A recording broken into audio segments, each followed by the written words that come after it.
Welcome to Fusion Connect Asset Manager Training. Asset Manager is a location within your customer portal where all hosted voice customers can access their user profiles, phone configurations, their call recordings if applicable, their voicemail boxes, advanced voice configurations, and they can manage E911 notification groups.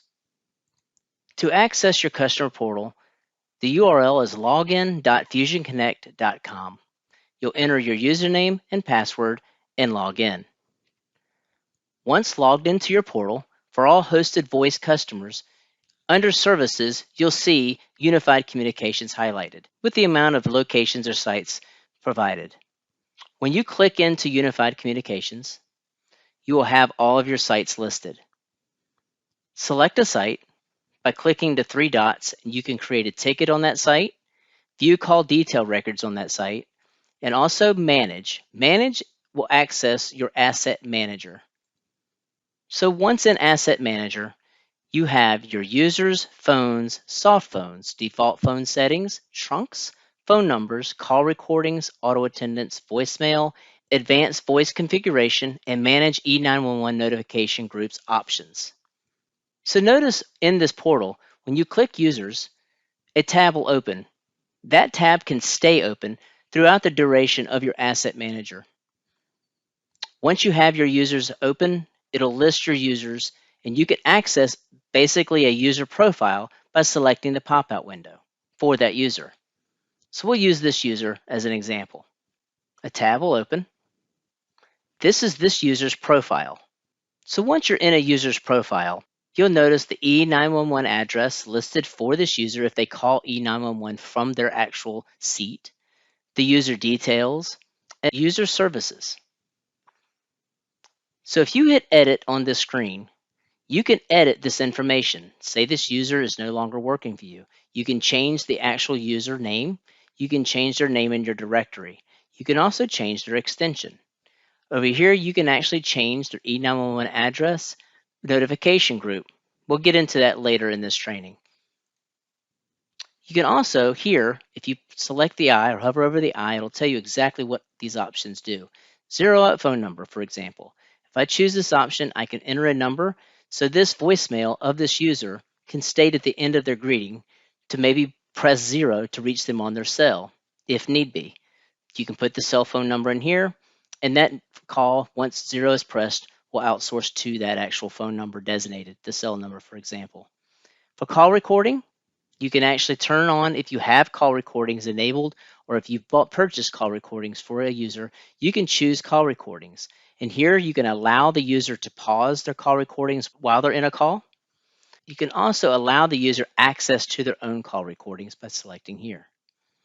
Fax messaging is using their voicemail box to receive faxes. Transcriptions, basically the voicemail to email, which we'll get into here, email copies too. So when email message copies is selected, you'll have an option to enter up to 5 emails that voicemail will go to. And you can have transcribed, meaning transcribed turned on to where it'll transcribe that voicemail in the body of that email. Also, we have audio conferencing. If you choose audio conferencing, it'll actually turn that on for this user, providing them a conference bridge to use. Also notice here, beside your edit and copy option, your 3 dots, you can actually change a conference pin if you're using audio conferencing for this user. You can also change their voice manager password and their voicemail PIN number. If a user cannot get into their voicemail, clicking Change Voicemail PIN, you can enter a new initial PIN number, 4 to 8 digits, and click Save. For Voice Manager passwords are also WebEx passwords. So if you choose to change your WebEx user's password, you click Voice Manager Password Reset. Changing this password will be the password the user will use to log in to their WebEx. Going back to your Asset Manager, we also have phones. So under the Phones tab, you'll see here the list of phones on your account and the user they're associated with. So you can edit phone configurations simply by clicking your pop-out window for that phone. Tab will open. And here you can edit this phone. So editing this phone, You can obviously, it'll give you an option here for VLAN, voice over IP security, BLF, etc. Whether you have a sidecar, etc. Down here is your lines for your phone. So on this phone, I have one extension on one line. So basically this extension 9555 is listed on line 1 on this phone. You can edit this by clicking the pop-out window.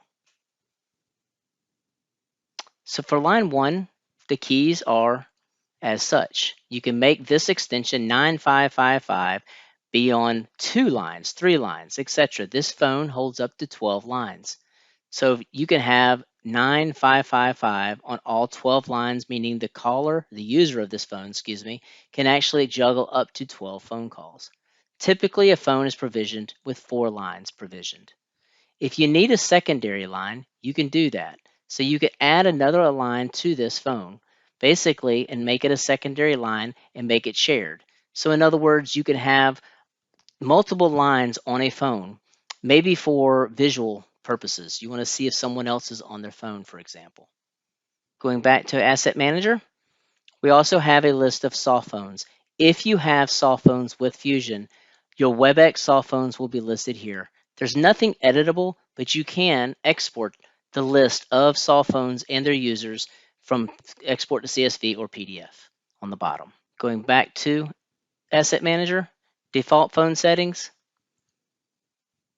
So here's your default phone settings. Nothing really to edit here other than maybe your time zone. But again, this is pretty much set when your account is set up with Fusion. So for trunks, there's nothing editable here. Phone numbers will list all of the phone numbers on your account and what their service types are. You can change the service types by clicking and filtering this way, by clicking service type, name, extension, etc. So on this account, I have all of these as users. These are phones. And then the actual calling services are down below that, inbound calling services, whether it's a hunt group, auto attendant, etc. Again, the purpose of this tab is for export capability. Call recordings. So if you have call recordings, back in the user section where you actually turn on the call recordings per user, here is where your call recordings are housed. So here are the call recordings at the extension, date and time, the duration of the call, and here's where you can actually download to your computer that actual call recording. Auto attendants simply list the auto attendants that you have listed on your account, whether it's an enhanced auto attendant or a regular auto attendant. If you want to forward your auto attendant, the simple way is to hit edit, put in a number where your auto attendant is being forwarded to, and hit apply. Voicemail. Under the tab of voicemail are listing all of your voicemail boxes. Okay, this is for your hunt groups, etc. So if you have an actual voicemail box, extra voicemail box, it will be listed in this area, and the voicemail boxes for a hunt group, for example. So user voicemail is listed under the user tab. Extra voicemail box that you have is going to be listed under voicemail. So the voicemails you have that are highlighted, basically listed or acquainted with your actual hunt groups or a actual voicemail box. Clicking a voicemail box, the pop-out window will get you into that voicemail box. And again, you can edit, again, doing the zero out, the fax, the transcribed, and the emails copies too, just like you could from the user's perspective. Going back to Voice Manager, Advanced Voice Configuration. This is where you may spend most of your time in Asset Manager, basically configuring your voice services for your users as well as your hunt group and auto attendants. You'll SSO into what we call Loki. So here, your advanced voice configurations will list all of your sites that you have available on your account in one group level. The group, or the global level as we call it, lists all of your hunt groups, auto attendants, call centers, etc. All of your services. Your sites are going to list the phones and the users at that site.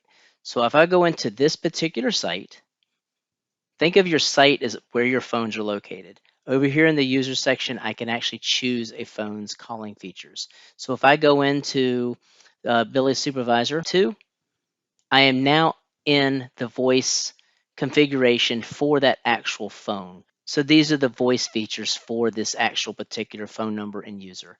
If you hover over the actual names of these services, they give you detail of what they pertain to. So here on call forwarding, for example, I can turn that on, put in a cell, hit save. If anybody's calling this number, I've just turned on call forwarding to go to a cell phone, for example. Turning it back off and hit save, I've now turned this off. So from a site level, you can access your phone calling features, which brings us to the one group level that you will have listed on your account. The group level lists all of Fusion's services. Services meaning voicemail, auto attendants, call centers, hunt groups, etc. So your auto attendant configurations will be listed here. You can open up an auto attendant and adjust your auto attendant settings, your call center settings, call center queues, for example, as well as hunt groups. Going back to the portal, Asset Manager, the last but not least, Manage E911 Notifications group section. Here is where you can actually set up and create an actual group for E911 notifications.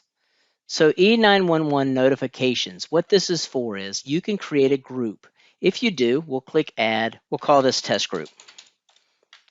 The site, we're going to give it all sites. You can make it site specific if you'd like. So we're just going to choose all sites.